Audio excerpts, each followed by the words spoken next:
दोस्तों यहां पर आज हम जावास्क्रिप्ट का एक और इंटरव्यू क्वेश्चन देख रहे हैं कि प्रॉमिस क्या होता है और प्रॉमिस चेनिंग क्या होती है ना। प्रॉमिस और प्रॉमिस चेनिंग क्या है। तो पहले हम प्रॉमिस की बात करें तो जो प्रॉमिस होते हैं ना वो क्या होते हैं कि जावास्क्रिप्ट में प्रॉमिस एक ऑब्जेक्ट है और वो एक ऐसे ऑब्जेक्ट है कि उनका फ्यूचर में यूज होता है, मतलब वो फ्यूचर में यूज होते हैं।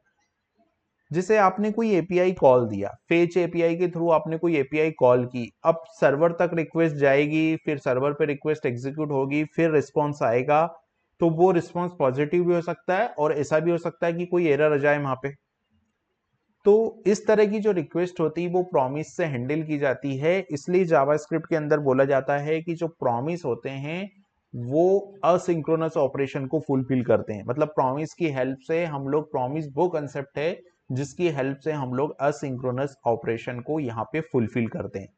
अब ये प्रॉमिस को समझने के लिए हम एक रियल एग्जांपल लेते हैं। रियल एग्जांपल ये है कि जैसे आपने डिसाइड किया है कि आपको एक महीने के अंदर एक वेदर ऐप बनाना है और वो जो वेदर ऐप का प्रोजेक्ट है जावास्क्रिप्ट में वो आपको एक महीने के अंदर कंप्लीट करना है। तो ये आपने आज डिसाइड किया कि आपको कंप्लीट करना है ना।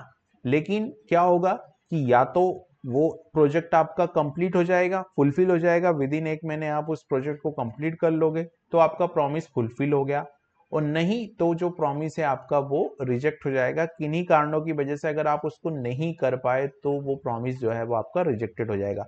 तो उसी तरीके से जावास्क्रिप्ट के प्रॉमिस की भी तीन स्टेट होती है। या तो प्रॉमिस जो है वो पेंडिंग स्टेट में होता है, या प्रॉमिस फुलफिल स्टेट में होता है, या प्रॉमिस जो है वो यहाँ पे रिजेक्टेड स्टेट में होता है। तो स्टेट ऑफ प्रॉमिस की बात करेंगे तो ए promise is JavaScript just like promise in real world. Three state होती है कि पेंडिंग होता है, या तो फुलफिल होता है, या फिर रिजेक्टेड होता है। तो ये तो हमने प्रॉमिस का ओवरव्यू दिया।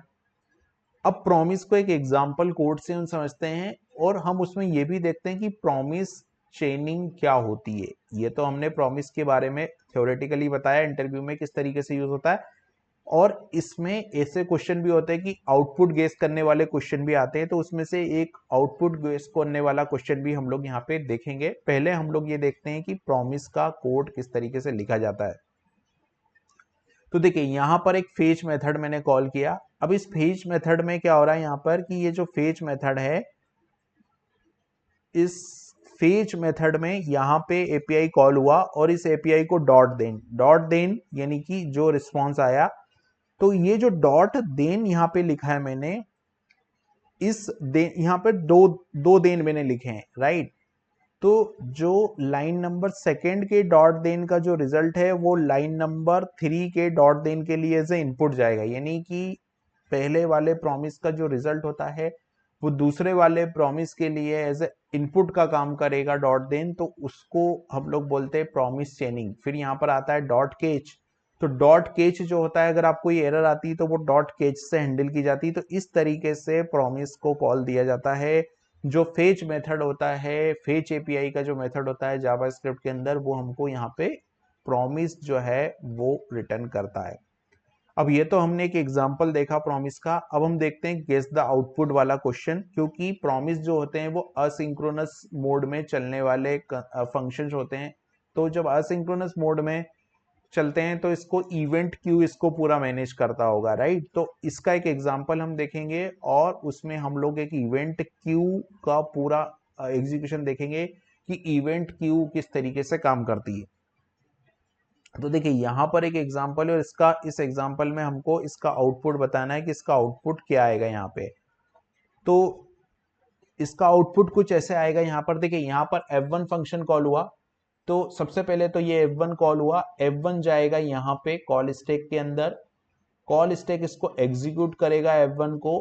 तो आउटपुट में यहाँ आउटपुट लिख लेता हूं। तो सबसे पहले यहाँ पे आउटपुट आ जाएगा F1, ठीक है।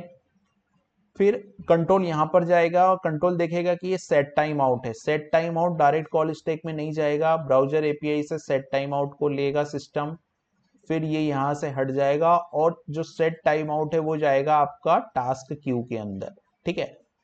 और जो प्रॉमिस होता है ना, प्रॉमिस का जो होता है, जो प्रॉमिस होता है वो किसके अंदर जाएगा, माइक्रो टास्क क्यू में जाएगा।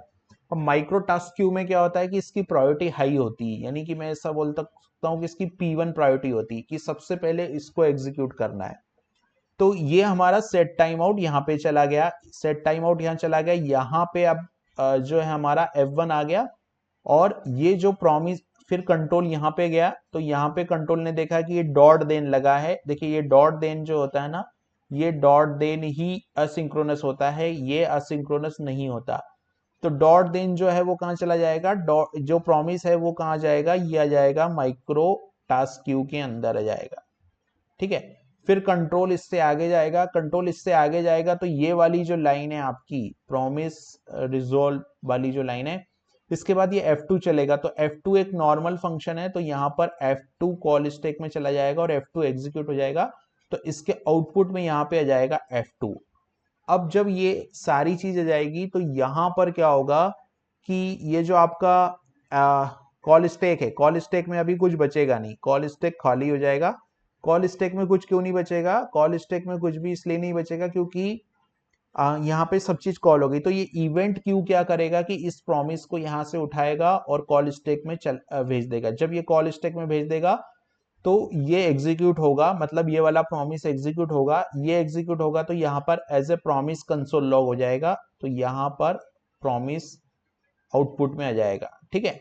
उसके बाद क्या होगा, उसके बाद जब ये एग्जीक्यूट हो जाएगा तो इवेंट लूप में ये टास्क क्यू एग्जीक्यूट होगा। तो ये टास्क क्यू में क्या बैठा है, सेट टाइम आउट बैठा है, तो सेट टाइम आउट यहाँ पे प्रिंट कर देगा जावास्क्रिप्ट, इसको शॉर्ट में जावास्क्रिप्ट लिख दो। तो आउटपुट जो है वो क्या आएगा, सबसे पहले F1 आएगा, फिर F2 आएगा, और फिर प्रॉमिस आएगा, और प्रॉमिस के बाद में जो है वो जावास्क्रिप्ट आएगा।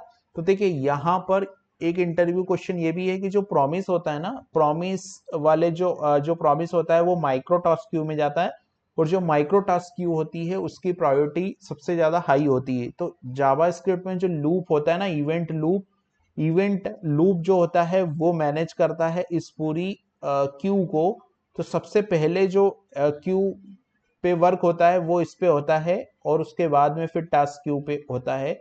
तो इस तरीके से देखा जाए तो अगर यहाँ पे कंफ्यूज करने के लिए ये दो क्वेश्चन पूछे जाते हैं कि आपको सेट टाइम आउट भी साथ में दे दिया जाता है और आपको यहाँ पे प्रॉमिस भी साथ में दे दिया जाता है। तो हमेशा याद रखिए कि जब ये दोनों भी साथ में आएंगे ना, तो भी प्रॉमिस पहले चलेगा, क्योंकि प्रॉमिस की प्रायोरिटी हाई होती है, क्योंकि प्रॉमिस जाता है माइक्रो टास्क क्यू में।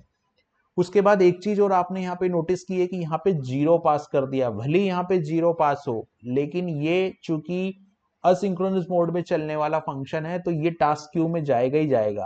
और ये टास्क क्यू में जाएगा तो जो साइकिल है वो वही फॉलो होगा कि पहले कॉल स्टैक के सारे फंक्शन एग्जीक्यूट होंगे, उसके बाद में माइक्रो टास्क क्यू के सारे फंक्शन एग्जीक्यूट होंगे, उसके बाद में जो है वो सेट टाइम आउट एग्जीक्यूट होगा, क्योंकि ये टास्क क्यू में जाता है। तो ये है हमारे पूरे प्रॉमिस का डिस्क्रिप्शन। प्रॉमिस बहुत इंपॉर्टेंट है और प्रॉमिस पे क्वेश्चन होता ही होता है जावास्क्रिप्ट के अंदर।